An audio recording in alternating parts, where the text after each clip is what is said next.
आज हिमाचल प्रदेश मंत्रिमंडल की बैठक जो है मुख्यमंत्री श्री सुखविंदर सिंह सुक्खू जी की अध्यक्षता में संपन्न हुई है, जिसमें कोई लगभग 52 के करीब जो है विभिन्न डिपार्टमेंट्स के जो इश्यूज हैं वो लिस्ट किए गए और कैबिनेट की मीटिंग जो है वो लगभग 5-5.5 घंटे जो है वो कैबिनेट की मीटिंग चली है। सबसे अहम फैसला जो लिया गया है, क्योंकि हिमाचल प्रदेश में जो बल ड्रग पार्क ऊना में बन रहा है उसमें जो है सरकार ने फैसला किया है कि जो 50% शेयर है लगभग 1000 करोड़ रुपए वो हिमाचल सरकार जो है उसको बेयर करेगी और 2000 करोड़ रुपए का जो बल ड्रग का पार्क है उसको आगे काम चलाने के लिए आज कैबिनेट ने जो है हरी झंडी दे दी है। क्योंकि ये जो बल ड्रग पार्क है ये 2000 करोड़ रुपए के करीब का है, जिसमें से कि 1000 करोड़ रुपए केंद्र सरकार देगी और 1000 करोड़ रुपए हिमाचल सरकार देगी। और इसकी जो डेट है, क्योंकि ये जो प्रोजेक्ट है ये 31 दिसंबर 2025 तक इसकी डेडलाइन थी, मगर अब इसको केंद्र सरकार ने इसको 31 मार्च 2026 तक जो है वो इसको एक्सटेंड कर दिया गया है। बल ड्रग पार्क का काम जो है वो बहुत तेज़ी से जो है अब लग जाएगा। इसके अलावा जो है वो 486 पोस्ट जो है वो लेक्चरर फिजिकल एजुकेशन की आज कैबिनेट ने स्वीकृत की है। क्योंकि जो डीपीएस होते थे, जो +2 में डीपीएस थे, उनका जो डेजिग्नेशन डीपी के था और उनको बड़ा एतराज़ था कि हर सब्जेक्ट के जो प्रोफेसर्स थे, टीचर्स थे, लेक्चरर्स थे, उनको lecturer economics, lecturer political science, lecturer history रखा जाता। तो उनका मानना था कि हमारा डेजिग्नेशन चेंज करके हमको जो है लेक्चरर फिजिकल एजुकेशन किया जाए। तो आज कैबिनेट ने 486 पोस्टें जो है वो लेक्चरर फिजिकल एजुकेशन की जो है स्वीकृत की है। इसके अलावा 157 पोस्टें जो है supernumerary post of principal school cadre, 157 पोस्टें जो है स्कूल काडर के प्रिंसिपल की जो है वो कैबिनेट ने आज स्वीकृत की है, जिसको कि आने वाले समय में जो भी टीचर्स हैं उनको सीनियरिटी के आधार पे जो है इनको जो है भर दिया जाएगा। इसके अलावा जो है एक अभी जो मैं सोशल मीडिया में भी देख रहा हूँ कि एक सोशल मीडिया में कुछ लोगों ने और विशेष करके भारतीय जनता पार्टी के लोगों ने सोशल मीडिया पे कहा है कि जो सब्सिडी है हिमाचल प्रदेश के जो उपभोक्ताओं को बिजली की सब्सिडी दी जा रही है वो ख़त्म कैबिनेट ने की है। ऐसी सोशल मीडिया पे कुछ चैनल ने और कुछ लोगों ने सोशल मीडिया पे इस तरह की न्यूज़ को सर्कुलेट कर रहे हैं। मैं एक कहना चाहूँगा कि ये जो न्यूज़ है ये गलत है। ऐसा कैबिनेट ने कोई भी डिसीजन नहीं किया है। ठीक है, आज जो बिजली की सब्सिडी दी जाती थी, क्योंकि जयराम जी जब मुख्यमंत्री थे और भारतीय जनता पार्टी की सरकार थी, इन्होंने जाते जाते जो है वो सब्सिडी जो है यूनिट्स है वो 125 यूनिट्स जो है फ्री कर दिए थे, मगर उसका जो बर्डन है, जो सब्सिडी का बर्डन है वो इनकी सरकार पे नहीं पड़ा। इनकी सरकार हटने के बाद जब भारतीय जनता पार्टी की सरकार गई और 2022 के आखिर में कांग्रेस की सरकार आई, मुख्यमंत्री सुखविंदर सिंह मुख्यमंत्री बने, 22-23 में भी इसका जो बर्डन है वो लगभग 900 करोड़ रुपए का जो भार है वो हमारी कांग्रेस की सरकार ने बेयर किया है। और 23-24 में भी जो लगभग ये इलेक्ट्रिसिटी बोर्ड को 1000 करोड़ रुपए का इस एवज में जो फ्री फ्रॉम 1 यूनिट 125 यूनिट बिजली है वो हमारी गवर्नमेंट पेयर करेगी, क्योंकि इलेक्ट्रिसिटी बोर्ड की हालत बहुत खराब हो गई थी। आज इलेक्ट्रिसिटी बोर्ड की स्थिति ये है कि उनके पास कर्मचारियों को तनख्वाह देने के लिए पैसे नहीं है, उनको एक्सपेंशन बिजली के इंफ्रास्ट्रक्चर को, बिजली को और इम्प्रूव करने के लिए उनके पास पैसे नहीं है। आज कैबिनेट ने विधिवत रूप से ये फैसला लिया है कि कुछ कैटेगरीज है इस श्रेणी से जिनको कि फ्री सब्सिडी दी जाती थी, 125 यूनिट फ्री सब्सिडी दी जाती थी, कैबिनेट ने आज फैसला लिया है कि जो लोग वेल ऑफ लोग हैं, अमीर लोग हैं, साधन संपन्न लोग हैं, उनको इस कैटेगरी से बाहर किया जाएगा, जिसमें कि मुख्यमंत्री जी बाहर होंगे इस category, chief minister, ex chief minister, speaker, deputy speaker, minister, ex minister, MP, ex MP, MLA, ex MLA, chairman of board and corporation, adviser, OSDs, ये सारे के सारे इस कैटेगरी से बाहर निकाल दिए गए हैं। इसके अलावा हिमाचल प्रदेश के जितने भी क्लास 1 कर्मचारी हैं, क्लास 1 एंड क्लास 2 एम्प्लॉइज जो हैं वो बोर्ड के हैं, कॉर्पोरेशन के हैं या गवर्नमेंट एम्प्लॉइज हैं, जिसमें कि आईएएस ऑफिसर हैं, आईपीएस ऑफिसर है, एचपीएस ऑफिसर्स हैं, एचएएस ऑफिसर्स हैं, आईएफएस ऑफिसर्स हैं, एचपीएफएस ऑफिसर्स हैं, जुडिशियल ऑफिसर्स हैं, इन सबको आज के बाद जो है वो इलेक्ट्रिसिटी सब्सिडी नहीं मिलेगी। इसके अलावा जो गवर्नमेंट कॉन्ट्रैक्टर्स हैं, जो कि अपने आप को ए कैटेगरी के कॉन्ट्रैक्टर्स हैं और बी कैटेगरी के कॉन्ट्रैक्टर्स हैं, वो उनको भी ये जो सब्सिडी है इलेक्ट्रिसिटी सब्सिडी वो नहीं मिलेगी। इसके अलावा सारे ऑल इनकम टैक्स पेज, क्योंकि बहुत सारे शॉपकीपर्स हैं, बिजनेस कम्युनिटी के लोग हैं और बहुत सारे लोग हैं जो इनकम टैक्स भी देते हैं, वो भी इससे बाहर कर दिए जाएंगे। इसमें हमने ये कॉन्सेप्ट रखा है कि 1 फैमिली 1 मीटर, एक परिवार को एक ही मीटर पे सब्सिडी दी जाएगी। क्योंकि आज इलेक्ट्रिसिटी बोर्ड ने वो विस्तृत रूप से प्रेजेंटेशन जो है वो कैबिनेट को दिया है और उन्होंने बहुत सारे केसेस कोट किए कि एक फैमिली है, उसके पास घर है, 4 मंजिला मकान है, उसके पास ऊपरली मंजिल में वो रह रहा है और घर के मुखिया के नाम जो है वो मीटर लगाया अपने घर में, मगर उसने जो रेंट पे दिए हैं,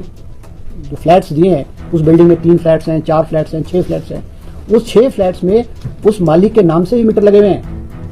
उस मालिक के नाम से मीटर लगे हुए हैं, और वो सब्सिडी वो अवेल कर रहा है। जो रेंटेड एकोमोडेशन है, जो हिमाचल प्रदेश के बाहर के लोगों को दिया होगा, या कोई एम्प्लॉइज है या कोई इस कैटेगरी के लोग हैं उनको दिया होगा, वो उसको अवेल करें। अब हमने आज कैबिनेट ने फैसला किया है कि वो जो मीटर है, 1 मीटर है, वो उसको आधार या फिर राशन कार्ड से लिंक किया जाएगा, ताकि जो वेल ऑफ लोग हैं, जो साधन संपन्न लोग हैं, अमीर लोग हैं, उनको ये सब्सिडी का लाभ ना है। क्योंकि आज हिमाचल प्रदेश जो है बहुत वित्तीय हालत संकट के दौर से गुजर रहा है। आज जहां हिमाचल प्रदेश की वित्तीय हालत खराब है, वहां इलेक्ट्रिसिटी बोर्ड को डे टू डे खर्चा चलाने के में भी दिक्कत आई। इसलिए आज एक विस्तृत रूप से हमने फैसला लिया है कि जो साधन संपन्न, well off, officers, income tax payees, जो जिनको की सब्सिडी की जरूरत नहीं है, उनकी सब्सिडी विड्रॉ की है। और जो गांव में रह रहा आम आदमी है, आम आदमी रह रहा है, IRDP का लोग है, गरीब लोग है, उनको ये सब्सिडी कंटिन्यू रहेगी। मैं स्पष्ट रूप से आपको मीडिया के माध्यम से कहना चाहूंगा, ये जिन कैटेगरीज का मैंने नाम लिया है, उन कैटेगरीज की सब्सिडी विड्रॉ की गई है। बाकी सारे जो ग्रामीण क्षेत्र के लोग, गरीब लोग, IRD के लोग, ट्राइबल एरिया में लोग, हार्ड एरिया में जो लोग रहते, उनकी सब्सिडी जो है वो कंटिन्यू रहेगी। इसके अलावा जो है क्योंकि हमारा जो है अलग अलग डिपार्टमेंट में भी और पोस्टें क्रिएट की गई हैं, जिसमें हमारे एक GOIT का हमारा कैबिनेट सब कमेटी ने रिकमेंड किया था। हमारे हमीरपुर सबऑर्डिनेट बोर्ड्स में जो बहुत लंबे अरसे से जो रिजल्ट लटके हुए थे, कैबिनेट सब कमेटी ने जो है 903 कोड 903 और 939 कोड जो है वो कैबिनेट सब कमेटी रिकमेंड किया। आज कैबिनेट ने उसको अप्रूवल दी है और हमीरपुर सबऑर्डिनेट सर्विस बोर्ड को कहा है कि ये दोनों कैटेगरीज ऑफ रिजल्ट्स हैं, उसमें जो है आगे जो है आगे जो है प्रक्रिया आरंभ करेंगे। इसके अलावा हमीरपुर राज्य चयन आयोग में 30 नई पोस्टें जो है वो क्रिएट की गई है। वो on the basis of settlement basis के आधार पर दूसरे डिपार्टमेंट्स में ली जाएगी, ताकि हमारे हमीरपुर सबऑर्डिनेट सर्विस बोर्ड में जो है वो जो पेंडिंग वर्क है और जो रिजल्ट की जो प्रोसेस है उसमें जो है तेजी आए। इसके अलावा 2 पोस्ट जो है district controller food and supply जो है वो फूड एंड सप्लाई डिपार्टमेंट में जो है वो आज कैबिनेट ने स्वीकृत की है।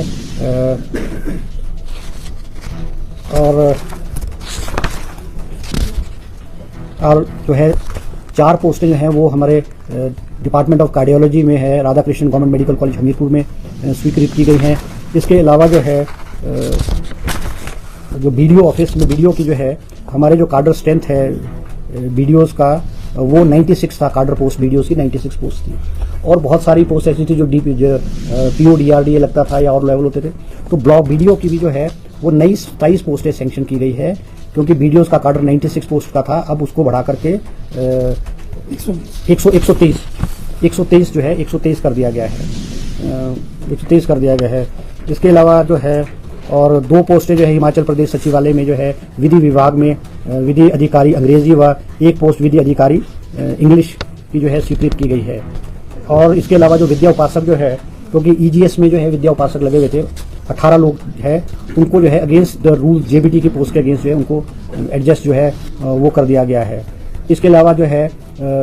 सिविल हॉस्पिटल शाहपुर में जो है एक मेडिकल ऑफिसर डेंटल और डेंटल हाइजीनिस्ट की जो है पोस्ट है, इसको भी क्रिएट किया गया है। और एक फैसला जो लिया गया constitution of regarding constitution of रत्ती नचला स्पेशल एरिया जो है, ये भी क्योंकि रोड हेड पे था और ये अनकवर्ड था, तो इसको भी इस एरिया में जो है ले लिया गया है।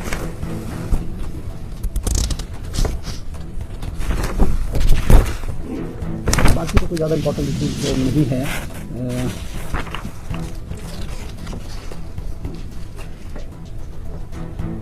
और 50 पोस्ट जो है 53 पोस्ट जो है वो क्योंकि हिमाचल प्रदेश में जो है हेलीपोर्ट्स और हेलीपैड जो है वो बनाए जा रहे हैं, ताकि हमारी जो हेली सर्विसेज जो है इम्प्रूव हो और हिमाचल प्रदेश के दूर दराज के क्षेत्र जो है वही सर्विसेज से जुड़े। उसमें जो है 53 पोस्ट जो है वो अलग अलग कैटेगरीज की जो है वो हेलीपोर्ट्स पे जो है अंडर द स्कीम RCS उड़ान सेंक्शन की गई है। और 60 पोस्टें जो है पुलिस ऑफिशियल्स की भी जो है इस स्कीम के तहत आज कैबिनेट ने स्वीकृति प्रदान की है। इसके अलावा जो है Radha Krishna government medical college Hamirpur में जो है और जवाहरलाल नेहरू मेडिकल कॉलेज चंबा में जो है फर्नीचर की स्वीकृति प्रदान की गई है। और 2 पैट स्कैन जो मशीन्स है वो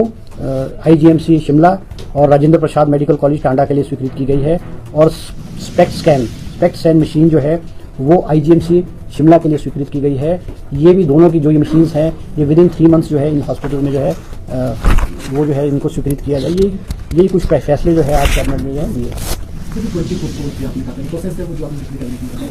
नहीं, वो तो ऐसा है ना, अब तो कैबिनेट ने जब उसको स्वीकृति प्रदान कर दी और ये पाया गया है कि उसमें ज़्यादा नियमितताएं नहीं थी, कुछ कैटेगरीज ऑफ पोस्ट थी जिसमें कि जिन बच्चों के अगेंस्ट एविडेंस पाया गया था, तो वो उतनी पोस्टें जो है जैसे JOIT 819 है उसमें 7 लोगों के अगेंस्ट जो है एविडेंस था, तो 7 पोस्टें खाली छोड़ दी गई थी। जो अलग अलग कैटेगरीज की और पोस्ट है उनमें हमने आज कैबिनेट ने उनको गो हेड कर दिया है। अब उसमें जो डॉक्यूमेंटेशन का प्रोसेस है शुरू, अब JOIT 817 में डॉक्यूमेंटेशन चल रही है और अदर कैटेगरीज जो पोस्ट है उनकी भी डॉक्यूमेंटेशन वेरिफिकेशन के लिए जो है कमीशन को कह दिया गया है और जल्द ही जो इनके रिजल्ट जो है वो निकाल दिए जाए।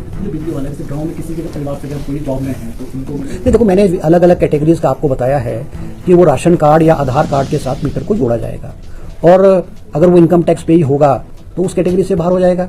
अब जिस तरह से मैंने आज विस्तृत रूप से आपको बताया कि बहुत सारे लोग जो हैं उन्होंने रेंट आउट किराए पे किया हुआ है। नहीं सर, उसने भी पेज किया है कि मकान मालिक तो ठीक है, मकान मालिक के पास किराएदार है, कोई बेचारा दुकान में काम करता है, क्योंकि मीटर मकान मालिक के नाम होता है, तो वो कैसे उसको डिफाइन करेगा? नहीं, वो तो देखो ऐसा ना, वो तो जो इनकम टैक्स पे ही होगा, जो उस कैटेगरी में नहीं आएगा जिसकी इनकम कम होगी उसको तो सब्सिडी कंटिन्यू रहेगी।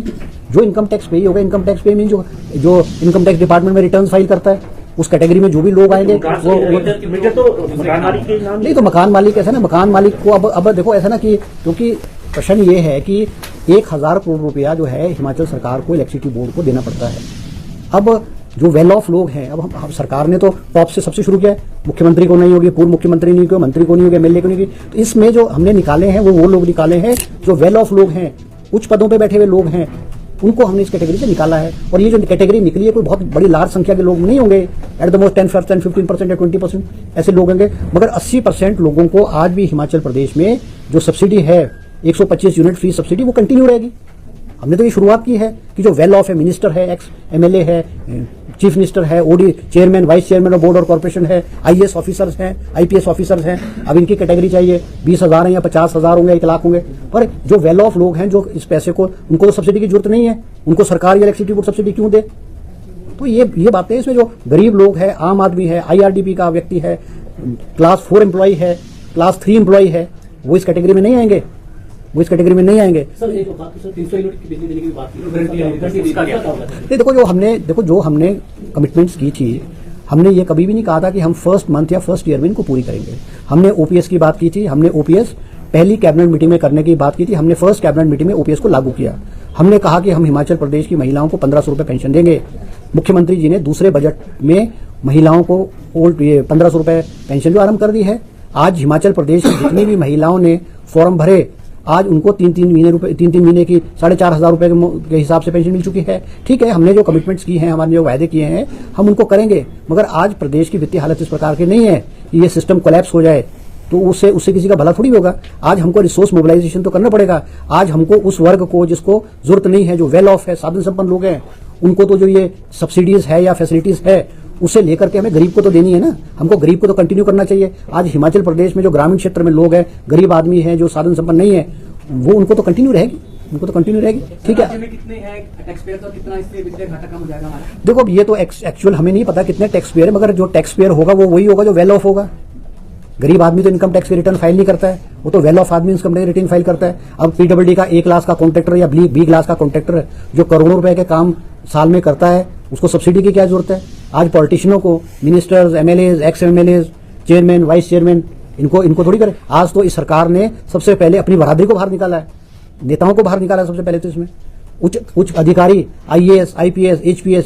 अधिकारी, IFS अधिकारी, इनको बाहर किया गया। नहीं बहुत चलो जी, ठीक है जी, ओके जी, थैंक